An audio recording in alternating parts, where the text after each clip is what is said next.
Pour les djihadistes partis rejoindre les rangs de l'organisation État islamique, le combat et l'attaque kamikaze sont un moyen de démontrer leur allégeance et leur foi. Du moment où il y a une offensive, donc en général ils commencent leur offensive avec un attentat. À ce moment-là, les combattants qui vont participer à cette offensive, il y en a qui se portent volontaires pour être ce kamikaze.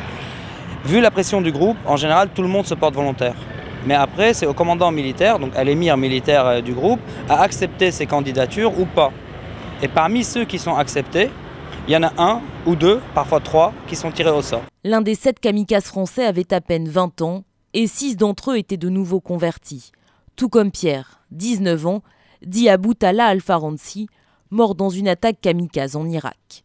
Mais certains djihadistes ne passent pas à l'action aux côtés de l'État islamique et peuvent revenir en France. Alors comment les services de renseignement gèrent-ils cette menace ? Avec effectivement des Français qui reviennent et qui sont tout de suite interpellés par la DGSI, mais mis en garde à vue et sont débriefés. À partir de là, on voit ce qu'ils ont fait sur place, à partir d'éléments matériels, des captures d'écran, des tweets, des images sur Facebook, des échanges téléphoniques, mais il n'y a pas de science exacte, on ne peut pas avoir zéro risque en la matière. Selon les derniers chiffres, on estime que plus de 1550 djihadistes français combattent aux côtés de l'organisation État islamique en Irak et en Syrie.